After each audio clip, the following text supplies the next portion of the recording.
Hi friends, welcome back to the channel. ಇವತ್ತು ಮನೆಯಲ್ಲಾಗಿರೋ ಸೌತೆಕಾಯಿನ ತೆಗಿತಾ ಇದ್ದೀನಿ. 2-3 ಸಲ ತೆಗೆದಿದ್ದೀನಿ, ಕೆಲವೊಂದೆಲ್ಲ ಸಿಕ್ಕಿದೆ. ಆದರೆ ನಾನು ಮನೆಯಲ್ಲಿ ಮಾತ್ರ ಇದುವರೆಗೂ ಮಾಡಿಲ್ಲ ಪದಾರ್ಥ. ಹೀಗೆ ರಿಲೇಟಿವ್ಸ್ಗೆ, ನೇಬರ್ಸಿಗೆಲ್ಲ ಒಂದೊಂದು ಕೊಟ್ಟಿದ್ದೆ. ಇವತ್ತು ಒಂದು ಮೀಡಿಯಮ್ ಸೈಜಿದ್ದು ಸೌತೆಕಾಯಿ ನಾನೇ ಇಟ್ಕೊಂಡೆ. ಇದರಲ್ಲಿ ಇವತ್ತು ಸೌತೆಕಾಯಿ ಸಾಂಬಾರು ಮಾಡುವ ಅಂತ. ಸೌತೆಕಾಯಿ ಹುಳಿ ಹೇಳ್ತಾರಲ್ಲ ಅದು. ನಾವು ತುಳುವಲ್ಲಿ ತೌತೆ ಕೊದ್ದೆಲ್, ತೌತೆ ಚೀಪೆ ಕೊದ್ದೆಲ್ ಹಾಗೆಲ್ಲ ಕರಿತೇವೆ.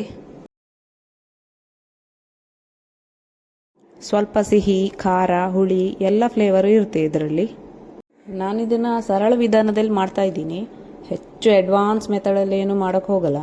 ಕಡಿಮೆ ಟೈಮಲ್ಲೂ ಕ್ವಿಕ್ಕಾಗಿ ಮಾಡ್ಬೋದು ಇದನ್ನು.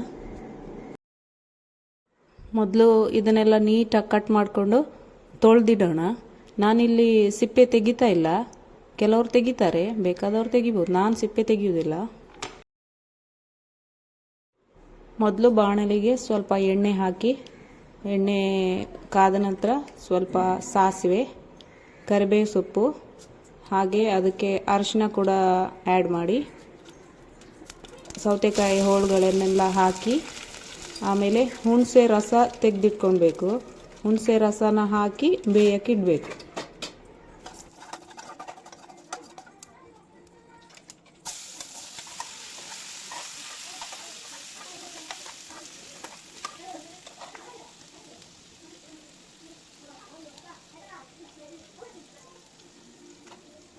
ಈಗಲೇ ಇದಕ್ಕೆ ಉಪ್ಪೆಲ್ಲ ಸೇರಿಸೋದು ಬೇಡ. ಸ್ವಲ್ಪ ಹೊತ್ತು ಬೆಂದಾದ್ಮೇಲೆ ಉಪ್ಪೆಲ್ಲ ಸೇರಿಸಿದ್ರೆ ಸಾಕು. ಒಂದು 50% ಬೆಂದಿದೆ ಈಗ ಉಪ್ಪನ್ನು ಹಾಕೋಣ.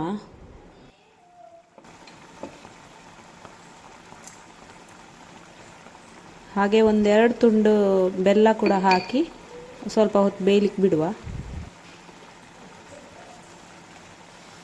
ಇದು ಬೇಯೋ ಅಷ್ಟರಲ್ಲಿ ಮಸಾಲೆ ರುಬ್ಕೊಂಡು ಬರುವ. ಇಲ್ಲಿ ಮಸಾಲೆಗೆ ನಾನು ಜಾಸ್ತಿ ಇಂಗ್ರೀಡಿಯೆಂಟ್ಸ್ ಎಲ್ಲ ಹಾಕಿ ಏನು ಮಾಡ್ತಾ ಇಲ್ಲ. ಜಸ್ಟ್ ಕಡಲೆಬೇಳೆ, ಉದ್ದಿನಬೇಳೆ ಮತ್ತು ಸ್ವಲ್ಪ ಮೆಂತ್ಯ, ಮೆಣಸಿನ್ಕಾಯಿ ಇದನ್ನೆಲ್ಲ ಒಳ್ಳೆ ಅರೋಮಾ ಬರೋ ತನಕ ಡ್ರೈ ರೋಸ್ಟ್ ಮಾಡಿದ್ದೇನೆ. ಆಮೇಲೆ ಇದಕ್ಕೆ ಬಿಳಿ ಎಳ್ಳು ಕೂಡ ಹಾಕ್ತಾರೆ, ಆದರೆ ನಾನಿಲ್ಲಿ ಹಾಕಿಲ್ಲ, ನನ್ನ ಹತ್ರ ಇರಲಿಲ್ಲ. ಅದೇ ಹೇಳಿದ್ನಲ್ಲ, ಸಿಂಪಲಾಗಿ ಮಾಡ್ಕೊಳ್ತಾ ಇದ್ದೀನಿ. ಹೀಗೂ ಮಾಡ್ಬೋದು. ಎಲ್ಲ ಹಾಕಿ ನೈಸಾಗಿ ರುಬ್ಕೋಬೇಕು.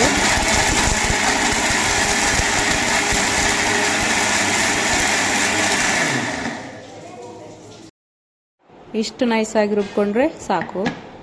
ಅಷ್ಟರಲ್ಲಿ ಕಸ ಇಟ್ಕೊಂಡು ಹೋಗೋರು ಬಂದರು. ನನ್ನ ಮಗಳು ಡಸ್ಟ್ಬಿನ್ ಇಟ್ಕೊಂಡು ರೆಡಿಯಾಗಿ ಕೂತಿದ್ದಾಳೆ.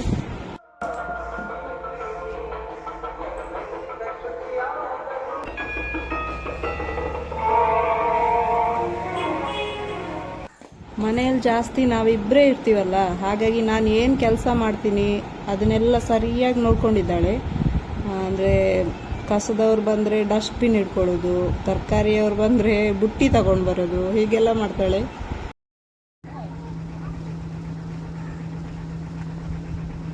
ಈಗ ಇದು 90% ಬೆಂದಿದೆ. ಇದಕ್ಕೆ ರುಬ್ಬಿರೋ ಮಸಾಲೆನ ಹಾಕಿ ಇನ್ನೊಂದು ಸ್ವಲ್ಪ ಕುದಿಸುವ.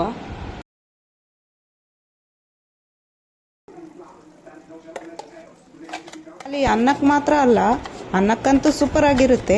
ಹಾಗೆ ಚಪಾತಿಗೆ, ದೋಸೆಗೆ ಅದಕ್ಕೂ ಕೂಡ ಬೆಸ್ಟ್ ಕಾಂಬಿನೇಷನ್.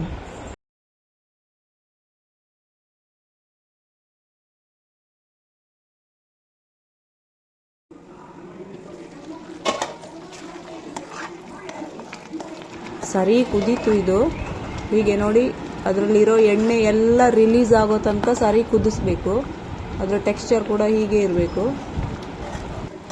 ಇದೀಗ ರೆಡಿ ಆಯಿತು. ಬಾಯಿ ಮುಚ್ಚಿಟ್ಬಿಡೋಣ. ಮಧ್ಯಾಹ್ನ ಮೇಲೆ ಜ್ಯೂಸ್ ಮಾಡೋಣ ಅಂತ ಅಂದ್ಕೊಂಡೆ. ಆ್ಯಕ್ಚುಲಿ ಬೆಳಿಗ್ಗೆನೇ ಮಾಡಬೇಕಿತ್ತು. ಕೆಲವು ಸಲ ಟೈಮೇ ಸಾಕಾಗೋದಿಲ್ಲ ನನಗೆ, ಹಾಗಾಗಿ ಮಧ್ಯಾಹ್ನ ಮಾಡಿಬಿಡ್ತೀನಿ.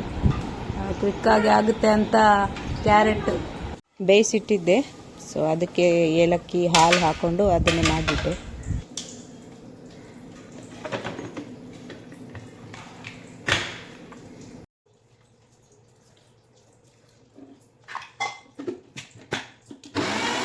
ಇಬ್ಬರಿಗೆ ಕೊಟ್ಟು ಬರ್ತೀನಿ. ಈಗ ಕೊಟ್ಟು ರಿವ್ಯೂ ಕೇಳೋಣ ಹೇಗಾಗಿದೆ ಅಂತ.